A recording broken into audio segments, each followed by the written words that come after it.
The Galactic Council had ruled the stars for 12,000 years.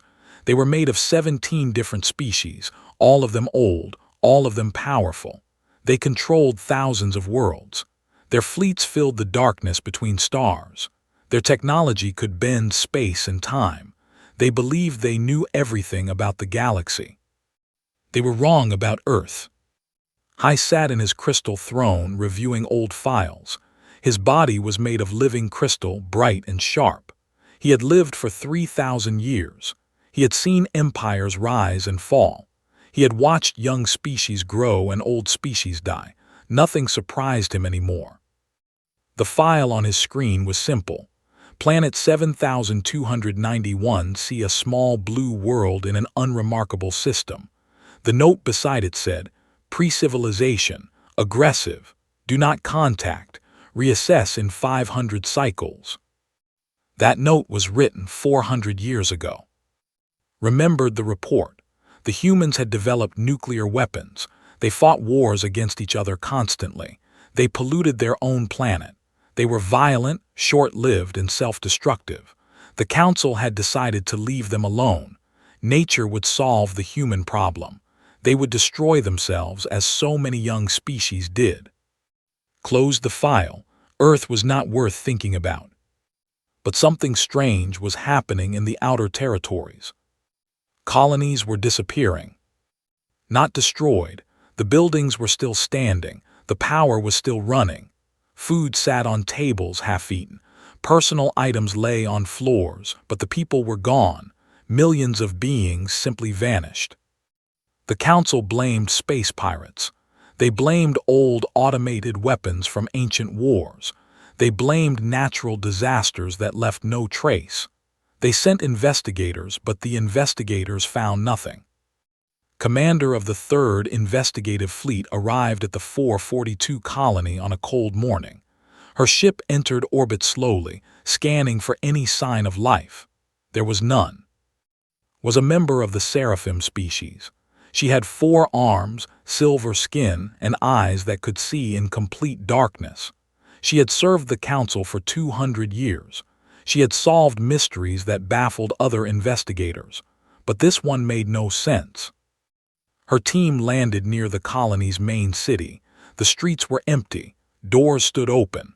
A child's toy lay in the middle of a playground, still and silent. There was no sign of violence, no sign of struggle. The people had simply stopped existing. Commander, one of her officers called, "You need to see this." The officer stood before a wall. On the wall, someone had written a message in a language did not recognize. The symbols were angular and sharp. They looked almost primitive, like something carved by hand rather than written by machine.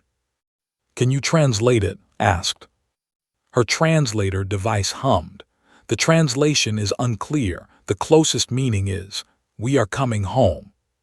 Felt a chill run through her body. Home.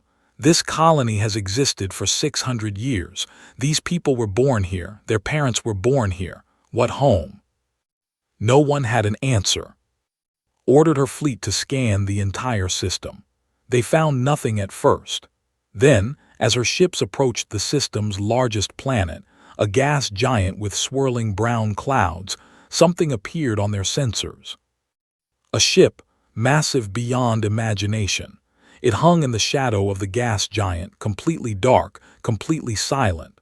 The tactical officer tried to measure it, but the numbers made no sense.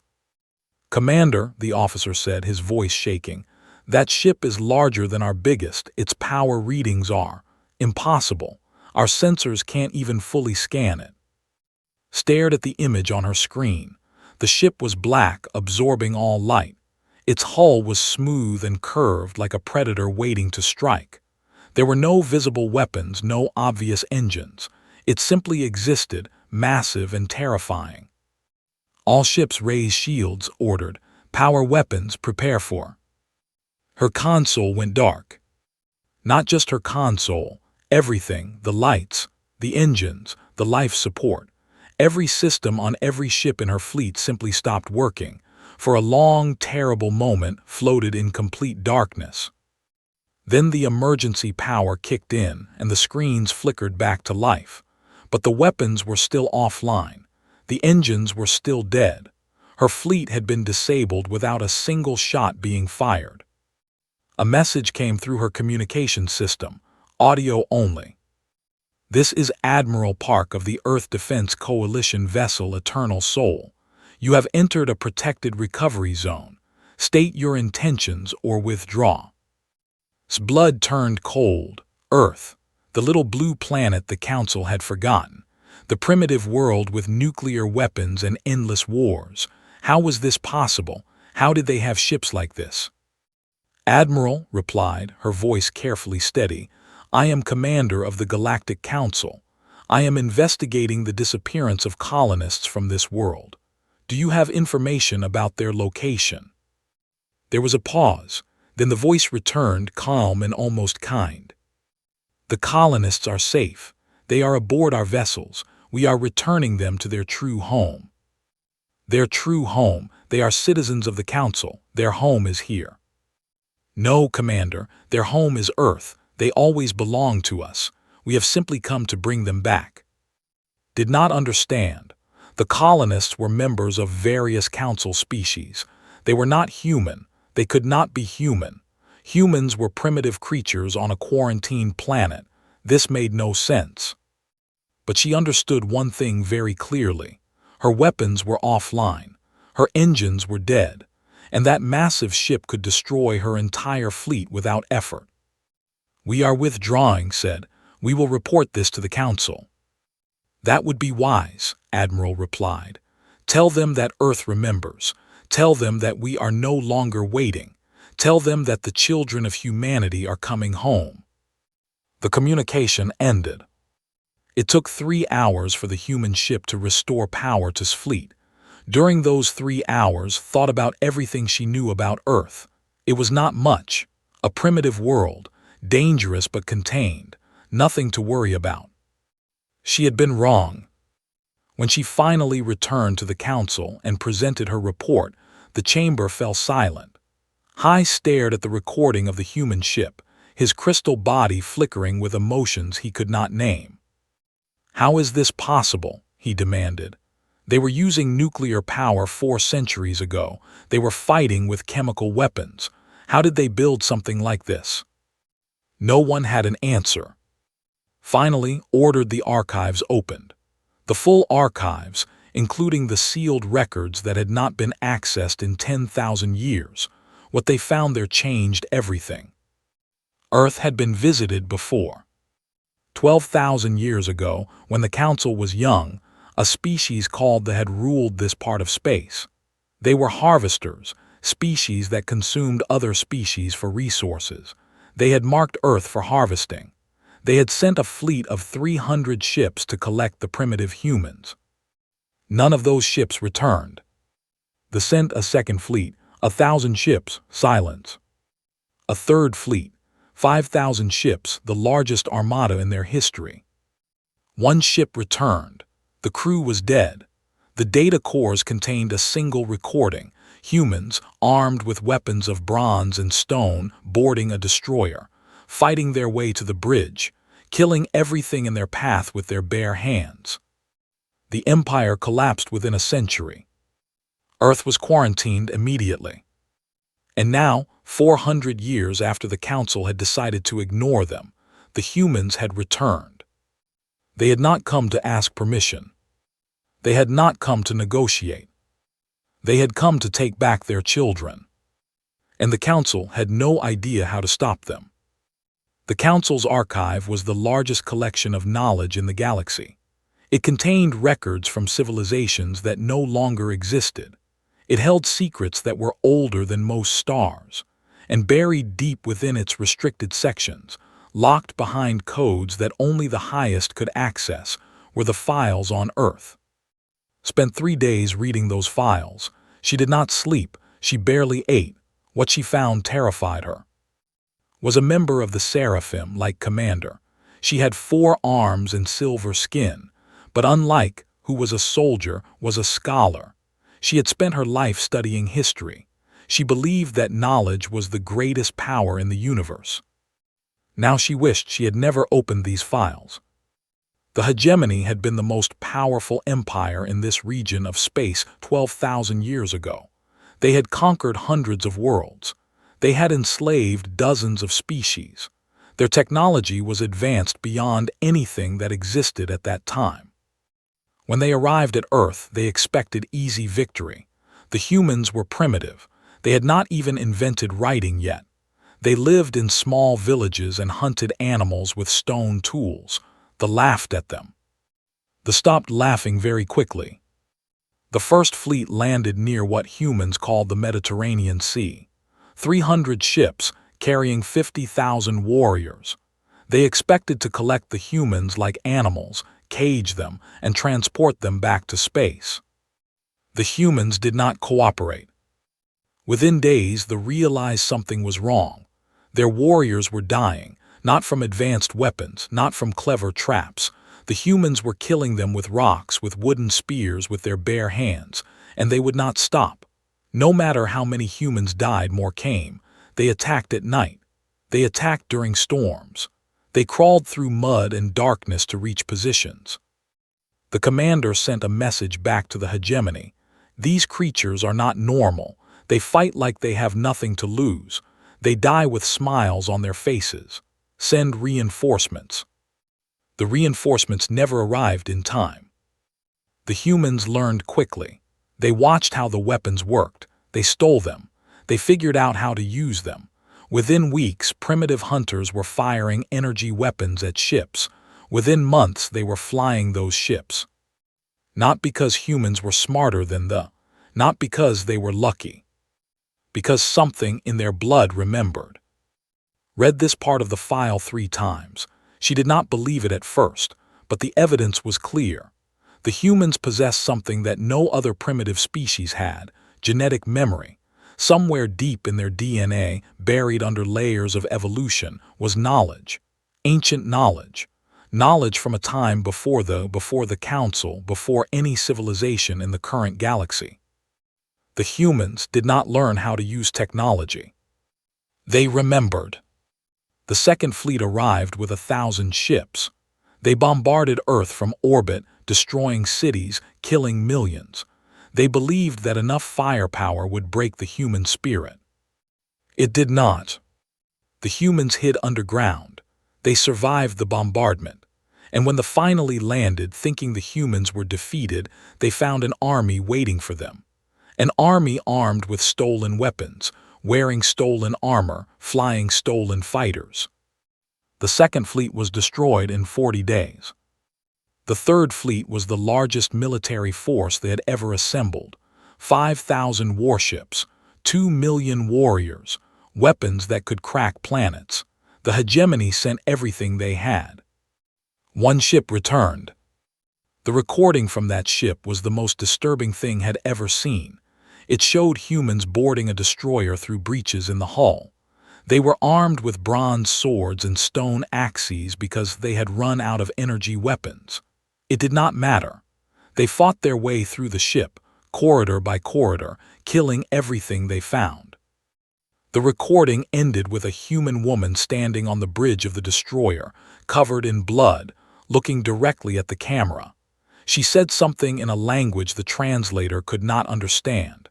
Then she smiled. That smile haunted dreams. The hegemony collapsed within a century, not because of military defeat, though their losses were catastrophic. They collapsed because of fear. They had believed they were the ultimate predators. They had discovered something worse. Earth was quarantined immediately after the war. The young Galactic Council, which was just forming from the ashes of the hegemony, decided that humanity was too dangerous to contact. They were left alone, isolated, with all evidence of the war erased from their history. The Council hoped the humans would forget. But genetic memory does not forget. Finished reading the files and sat in silence for a long time. Outside her window, she could see the lights of the Council, millions of beings going about their lives, unaware of the storm that was coming. The Council had made a terrible mistake. 4 centuries ago, they had decided to dilute the human bloodline. They had taken human genetic material, humans who had been captured or cloned, and scattered them across the galaxy. They mixed human DNA with other species, hoping to weaken the dangerous traits, to breed out the aggression and resilience that made humans so frightening. It had not worked. The colonists who had disappeared were not random victims. They were descendants of those scattered humans. They carried human blood, human genes, human memory, and somehow Earth had found them. Went to the council chamber to deliver her report. The 17 sat in their seats, their holographic images projected from across the galaxy. High waited in the center, his crystal form glowing with impatience. "What have you found?" demanded. Took a deep breath.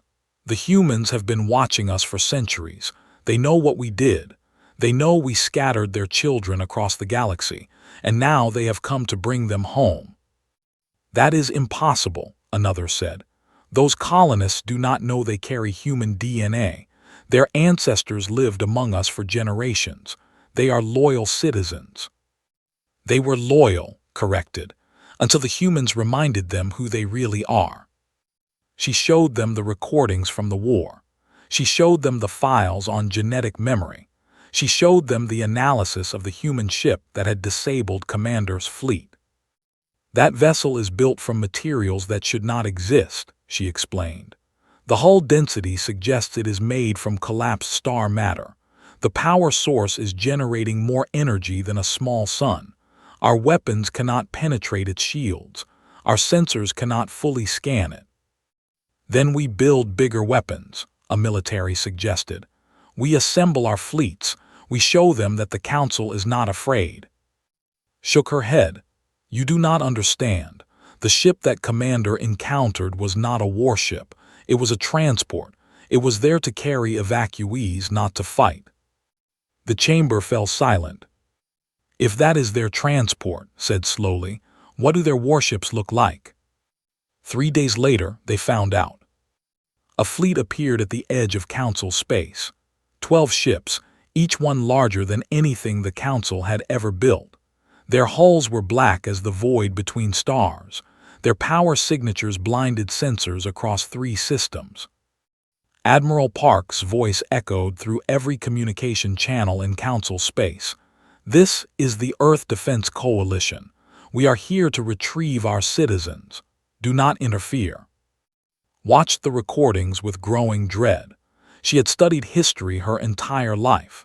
She knew what happened to civilizations that faced enemies they could not defeat. She also knew that this was only the beginning. The humans had not come for war. They had come for their children. But if the Council tried to stop them, war would come whether anyone wanted it or not. And was very, very afraid of what would happen then. The human fleet moved through Council space like ghosts. They did not attack. They did not threaten. They simply appeared at world after world, broadcast their message, and waited. The message was always the same, translated into 100 different languages. "Children of Earth, you are not alone. You were never abandoned. If you wish to come home, we will take you. If you wish to stay, we will protect you. The choice is yours." On dozens of worlds, beings who had lived their entire lives as ordinary citizens suddenly felt something change inside them. They looked at their hands and saw strength they had never noticed before. They felt memories stirring in their blood, ancient and powerful. They understood, for the first time, why they had always felt different. Fleet Commander stood on the bridge of the Eternal Soul, watching another evacuation. Below her, on the surface of a colony world called Haven 7, thousands of beings walked toward human shuttles. Some were crying. Others were laughing. A few simply stared at the sky in wonder, as if seeing it for the first time. Was 43 years old. She had been born in a city called On Earth. She remembered her childhood there, playing in the streets, watching the ships launch from the new spaceports that had been built after the Great Awakening. She remembered the day her parents told her the truth about humanity's past. She had spent her entire adult life preparing for this moment. "Commander," her tactical officer reported, We have Council vessels approaching. 30 battle cruisers arriving in 12 minutes. Did not look up from the evacuation monitors. Configuration. Aggressive. Weapons are powered. They are broadcasting demands for us to withdraw. Alert the Admiral. Admiral Park was in his quarters when the message arrived. He was an old man, nearly 70, with gray hair and a face marked by decades of service. He had commanded ships since he was 25 years old. He had fought in 3 different conflicts during humanity's expansion into nearby systems. He had never lost a battle. He walked to the bridge slowly, reading the tactical reports on his personal device. 30 battle cruisers, standard Council formation, heavy plasma weapons, shield generators rated for planetary assault, a force that could conquer most worlds. Against the Eternal Soul, they were nothing. Admiral on the bridge, Commander announced. Took his seat in the command chair. The main screen showed the approaching Council fleet, their vessels bright against the darkness of space. They were impressive ships, built with the best technology the Council possessed. They were 12,000 years behind human engineering. Open a channel, ordered. The screen flickered and the face of General appeared. Was a member of the crest species, tall and powerful, with a ridge of bone running from his forehead to the back of his skull. He was famous throughout the Council for his tactical brilliance. He had never lost a battle either. Human vessel, said, his voice cold and controlled, you are in violation of Council sovereignty. These are Council citizens on a Council world. You have no right to take them. Withdraw immediately or face consequences. Studied the General's face. He saw determination there, pride, courage, was a true warrior, not a politician pretending to be one. Under different circumstances would have respected him. General replied, I have read your service record. You are an honorable being. You have served your people with distinction. I would prefer not to harm you or your crews. Please stand down. His eyes narrowed. Is that a threat? It is a request. The beings we are evacuating chose to come with us. They were not forced. They were not tricked. They simply learned the truth about their heritage and decided they wanted to return to their true home. Is it really worth dying to stop them? Behind, his tactical officer was whispering urgently. Could not hear the words, but he could guess what was being said. The officer was reading the sensor data from the human ships. He was seeing power levels that should not exist. He was calculating the odds of survival if this became a battle. Those odds were 0. Listened to his officer, and for a moment something flickered in his eyes. Fear, perhaps, or wisdom, maybe both. General, said gently, you cannot win this fight, you know it. Your officers know it. I am not saying this to insult you. I am saying it because I do not want unnecessary death. There has been enough death in the history between our peoples. Was silent for a long time. His fleet hung in space, weapons charged, ready to fire. On the Eternal Soul, Commander watched the tactical displays, her hand hovering over the weapons panel. She did not want to fire, but she would if she had to. General continued, let me ask you a question. Why does the Council fear us? Not because we are violent. There are many violent species in the galaxy. Not because we are strong. There are species stronger than us. The Council fears us because we survive. No matter what happens, no matter how bad things get, humanity survives. We adapt, we learn, we grow, and we never ever give up. He leaned forward in his chair. They tried to destroy us with Bronze Age weapons on both sides. We won. The Council tried to dilute our bloodline by scattering our children across the galaxy. Those children are coming home. Whatever you throw at us, we will overcome. Not because we are special, not because we are chosen, but because that is what humans do. We endure. His face was unreadable. I am offering you a choice, General. You can fight us and you will lose. Your ships will be destroyed. Your crews will die. And we will still complete our mission.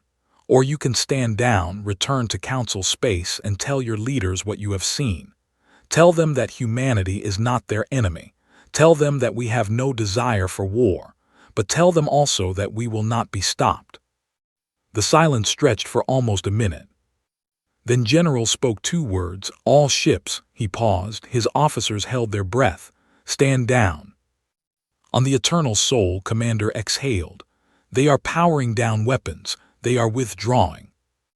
Nodded slowly. He made the right choice. "Will they attack again?" "Eventually someone will try, but not today." The Council fleet turned and jumped into hyperspace, disappearing in flashes of light. Below, on the surface of Haven 7, the last of the evacuees boarded the human shuttles. Within an hour, the planet was empty of those who carried human blood. Back on the Council, High received General's report with growing horror. The General stood before the Council, his proud form slightly bent, his voice heavy with something that might have been shame. "We cannot fight them," said simply. "Our weapons are toys compared to theirs. Our shields are paper. Our tactics are meaningless against ships that can disable our systems with a thought. If we go to war with humanity, we will lose. It is not a question of courage or strategy. It is simple mathematics." "Then what do you suggest?" demanded. "Do we simply allow them to take our citizens?" "They are not your citizens," a new voice said. Everyone turned. A young female analyst named stood at the edge of the chamber. She was small, unremarkable, one of thousands of junior workers who kept the Council's bureaucracy running. But something in her voice made everyone listen. "They were never your citizens," continued. "They were prisoners.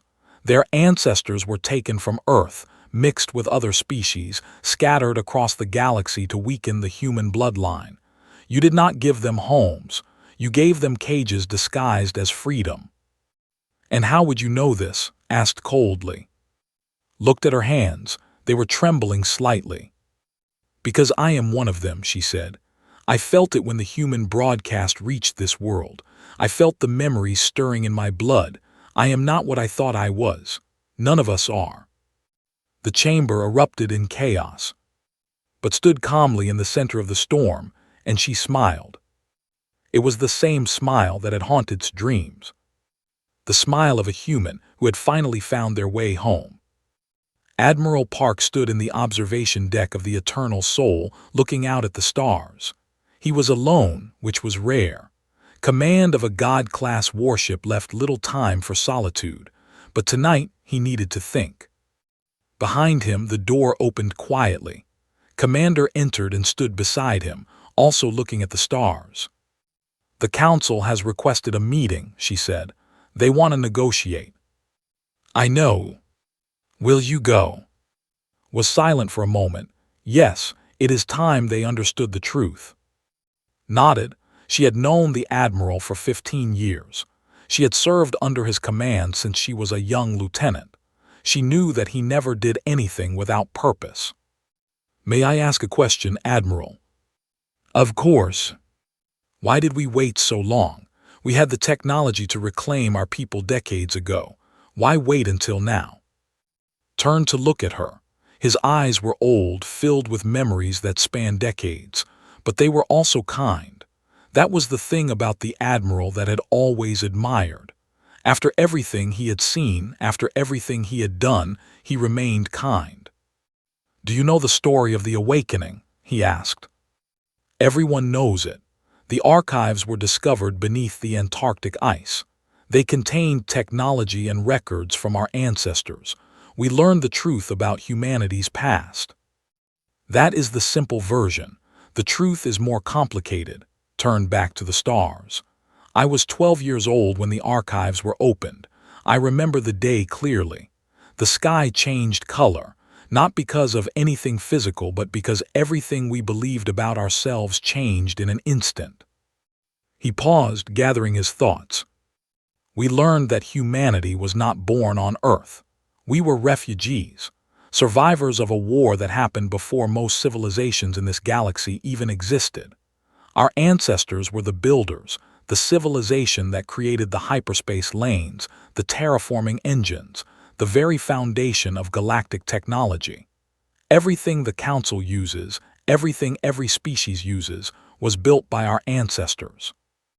Had heard this before, but hearing it from the Admiral made it feel different, more real. The builders fought a war against something terrible, continued. Something from outside the galaxy. We call them the Hollow. They are not a species in the way we understand species. They are a force, a hunger. They consume everything they touch, not for resources, but because consumption is their nature. They exist only to unmake. The ancient enemy whispered. Yes, our ancestors fought them for thousands of years. They pushed them back beyond the edge of the galaxy into the void between galaxies. But the cost was everything. The builder civilization was destroyed. The survivors fled to a young planet called Earth, hiding themselves, seeding their genetic legacy into the primitive life that existed there. They hoped that one day their descendants would remember. And we did. It took 60,000 years, but yes, we remembered. Walked to a control panel and activated a display. It showed the galaxy, millions of stars swirling in the darkness. But beyond the edge, in the empty space between galaxies, there were markers, red dots, slowly moving inward. The Hollow are returning, said. We have detected their scouts at the galaxy's edge. They are testing our defenses, probing our weaknesses. Within a century, perhaps less, they will attack. Stared at the display. The red dots seemed to pulse with malevolence. That is why we waited, explained. We needed time to build our fleet, to recover our technology, to prepare for what is coming, but we also needed our people, all of our people. The scattered children of humanity carry our genetic memory. They carry our strength. Without them, we are not complete. Does the Council know about the Hollow? They have legends, old stories they no longer believe, but they will learn the truth soon enough. The meeting with the Council took place on a neutral station at the edge of Council space. Admiral arrived alone, without guards or weapons. It was a gesture of trust, though he knew the Council would not see it that way. The chamber was circular, with seats arranged in tiers rising toward the ceiling. Representatives of the 17 elder species sat in those seats, looking down at the human admiral like judges examining a criminal. I spoke first. Admiral, you have violated Council sovereignty, removed citizens from Council worlds, and demonstrated military technology that threatens the stability of the galaxy. What do you have to say? Looked up at the assembled, he saw fear in their eyes. He saw anger. He saw confusion. But he also saw something else, something buried beneath all the other emotions. Hoping. I began. I did not come here to apologize. The beings we have taken are not your citizens. They are our children. Their ancestors were stolen from Earth, scattered across the galaxy in an attempt to weaken humanity. We have simply brought them home. Those colonists have lived among us for generations, another objected. They know nothing of Earth. They are not human. They are more human than you know. The genetic memory that runs through their blood has been dormant, but it never disappeared. When they heard our message, they felt it awaken. They felt the truth of who they are. Many of them chose to come with us. Many others will remain in Council space, and we will respect that choice. But they are still our family. Leaned forward. And what of your ships, your weapons? You have demonstrated technology that could destroy our entire fleet. How can we trust that you will not use it against us? Was silent for a moment. Then he said, I want to tell you a story. He activated a holographic display that showed ancient records, images from the archives discovered on Earth. 12,000 years ago, your Council did not exist. The hegemony ruled this region of space. They came to Earth seeking slaves. Instead, they found something they did not expect. Humans who fought them with bronze weapons and stone tools. Humans who boarded their ships and killed their warriors with bare hands. Humans who refused to surrender, no matter the cost. The images changed, showing the collapse of the hegemony, the formation of the early Council, the quarantine of Earth. You feared us then, you fear us now, but you have never asked the important question, why? Why did we fight so hard against the? Why do we build ships like the Eternal Soul? Why do we refuse to surrender? He looked at each in turn. It is not because we are violent. It is not because we enjoy war. It is because we remember. Deep in our blood, in our genes, in our souls, we remember the war our ancestors fought. We remember the enemy they faced. We remember the cost of failure. He changed the display again. Now it showed the galaxy and beyond it the red dots that had seen. The hollow are returning. The ancient enemy that destroyed our ancestors is coming back. They are already at the galaxy's edge. Within a century they will be here. And when they arrive, they will consume everything. Every world, every species, every dream and memory and hope, unless someone stops them. The chamber was completely silent. That is why we built our ships, said. That is why we gathered our children. We are not your enemy, High. We are not here for revenge or conquest. We are here because the galaxy needs us, just as it needed us before. He deactivated the display. You have a choice. You can continue to fear us and face the darkness alone when it comes, or you can stand with us and perhaps survive what is coming. Either way, humanity will fight. That is what we do. That is what we have always done. We stand between the darkness and everyone else. He turned to leave, then paused at the door. The hollow are coming. We cannot stop them alone, but together we might have a chance. He walked out, leaving the council in stunned silence. Behind him, stared at the empty display where the red dots had been. She thought about the smile on that ancient human woman's face, covered in blood on the bridge of a conquered destroyer. She thought about what it might mean to face an enemy that even that woman had feared. And for the first time in her long life, began to hope that humanity was telling the truth. Because if they were, then the galaxy was going to need every friend it could get. 3 months after Admiral's address to the Council, the early warning stations at the edge of the galaxy went silent. It happened without warning. One moment the stations were transmitting routine data. The next moment they simply stopped. No distress signals, no final messages, just silence spreading across the outer rim like a dark wave. Fleet Commander was the first to respond. She led a reconnaissance force of 6 human vessels toward the last known position of Station Omega-7. Her orders were simple: observe, report, do not engage. The orders became meaningless the moment she saw what had happened. Station Omega-7 was gone, not destroyed in the normal sense. The metal and rock and machinery that had made up the station still existed, but it had been changed, twisted. The structure looked like it had been turned inside out, its components rearranged into shapes that hurt to look at.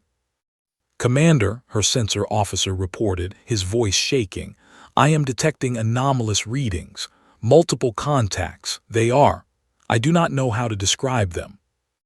Looked at the main screen. What she saw there would haunt her for the rest of her life. Ships, if they could be called ships.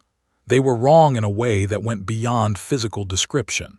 Their shapes seemed to shift and change, never quite settling into anything recognizable. They radiated a feeling of wrongness, of hunger, of absolute emptiness. The hollow had arrived. All stations transmitted on every frequency. This is Commander of the Earth Defense Coalition. The hollow have returned. Execute Protocol Sunrise. I repeat, execute Protocol Sunrise. Across the galaxy, human fleets mobilized. Ships that had been hidden in asteroid fields powered up their engines. Vessels concealed in the atmospheres of gas giants rose toward the stars. Defense platforms that had been disguised as space debris activated their weapons. The full strength of humanity revealed itself for the first time. Not 12 ships, not 1,200 ships. 12,000. The God-class warships formed the core of the human fleet. Each one was 3 kilometers long, built from materials that should not exist, powered by energies that normal physics. Around them clustered smaller vessels, cruisers and frigates and fighters, each one deadly in its own way. Admiral Park stood on the bridge of the Eternal Soul, watching the fleet assemble. He had spent his entire life preparing for this moment. Every training exercise, every simulation, every sleepless night had led to this. "Admiral," his communications officer reported, "we are receiving transmissions from Council Space. High is requesting to speak with you." "Put him through." His crystalline form appeared on the screen. The High looked different than he had 3 months ago. The arrogance was gone from his bearing. In its place was something that might have been humility. "Admiral said, we have received reports of the attack on the Outer Rim. Our own stations have detected the approaching enemy. The Council has voted to authorize full cooperation with humanity. Our fleets are at your disposal." Nodded slowly. "That is appreciated, High, but I must be honest with you. Your ships will not survive direct combat with the Hollow. Their weapons are not designed for this kind of enemy." "Then what would you have us do?" "Evacuate the Outer Rim colonies. Move your civilian populations toward the core worlds, and pray that we can hold the line long enough for them to escape." The battle began at the edge of the Orion Arm, where the galaxy spiral faded into empty void. Commander's reconnaissance force was the first to engage the enemy. The Hollow ships moved in ways that violated normal physics. They did not accelerate or decelerate. They simply changed position, appearing in one location and then another without crossing the space between. Their weapons fired beams of absolute darkness, rays that did not destroy matter but erased it from existence. His first 2 ships were gone before they could even fire back. But then the human weapons activated. The Eternal Soul fired its main gun, a beam of concentrated spatial distortion that tore reality itself apart. The beam struck a hollow vessel, and for a moment nothing happened. Then the enemy ship simply ceased to exist, not exploded, not destroyed. It was simply gone, erased from the universe as if it had never been. "Direct hit," weapons officer shouted. "Enemy vessel eliminated." "Do not celebrate yet," replied. "There are thousands more." The battle lasted 47 days. Across the Outer Rim, human ships engaged the Hollow in a desperate dance of destruction. The God-class warships proved their worth, their advanced weapons capable of actually harming the ancient enemy. But the Hollow were endless. For every ship destroyed, 2 more seemed to appear. The Council fleets did what they could. They could not hurt the Hollow directly, but they could evacuate colonies, carry refugees, and provide support for human ships. General led a convoy of civilian transports through a Hollow ambush, his battle cruisers serving as shields while the transports escaped. He lost half his fleet, but every transport survived. On the Eternal Soul, Admiral coordinated the defense from his command chair. He had not slept in 4 days. He had not eaten in 2. He ran on coffee, adrenaline, and something deeper. Something that had driven humanity since the first human ancestor picked up a rock and refused to die.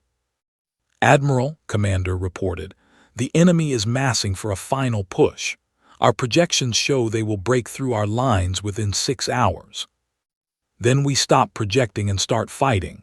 All ships, prepare for offensive maneuver." The human fleet did something impossible. Instead of holding their defensive positions, they charged directly into the heart of the Hollow formation. 12,000 ships against an enemy that seemed infinite, racing towards certain death with weapons blazing. Led the charge her ship at the front of the formation. She was singing as she flew, an old Korean battle hymn that her grandmother had taught her. The words were ancient, from a time when humans fought with swords and arrows, but the spirit was the same. "We do not surrender, we do not retreat, we do not kneel. We are human, and we fight." The Hollow had faced many enemies over their long existence. They had consumed civilizations that spanned galaxies. They had erased species that had achieved technological godhood. They had never known fear. They learned it that day. The human ships tore through the hollow formation like fire through paper. Weapons that rewrote reality struck enemy vessels. Defensive systems that existed partially outside normal space deflected attacks that should have been unstoppable. And when the weapons failed, when the ships were damaged and the ammunition was exhausted, human crews donned armor and boarded enemy vessels. They fought the hollow hand-to-hand in the corridors of ships that existed in multiple dimensions simultaneously. They died by the thousands, but they kept fighting, because that was what humans did. That was what they had always done. On the 47th day, the hollow retreated. For the first time in galactic memory, the ancient enemy pulled back. They did not flee in panic. They in something like confusion, as if they had encountered something they did not understand. Something that should not have been able to hurt them. The cost was terrible. 4,000 human ships were lost, nearly 1 million lives gone forever, but the galaxy remained. In the aftermath, found Admiral on the observation deck of his battered flagship. The old man stood alone, looking out at the stars. His uniform was torn. His face was marked with exhaustion and grief. But his eyes still held that same kindness that had always admired. "Admiral," said softly, "the Council wishes to discuss a new arrangement, a true alliance, not just cooperation in wartime but partnership. We want to stand beside humanity, not behind you." Did not answer immediately. He was thinking about the friends he had lost, the ships that would never fly again, the faces he would never see. "They will return," he finally said. "The hollow always return. This was not victory, this was survival. Next time they will be stronger, more prepared." "Then we must be stronger too." Turned to look at her. The Council spent 12,000 years fearing humanity. Can you truly change that? Thought about the young analyst who had discovered her human heritage, had volunteered to serve on a human ship during the battle. She had saved 17 lives by carrying wounded to safety under fire. She thought about General, who had sacrificed his fleet to save civilian transports. She thought about all the beings across the galaxy who had watched humanity charge into impossible odds and refused to give up. "I think," said slowly, "that the galaxy has learned something important. We spent so long fearing humanity because of what you could do to us. We never considered what you could do for us." She paused. "You asked once why the Council feared humans. Now I understand. It was not your strength. It was not your technology. It was your refusal to accept defeat.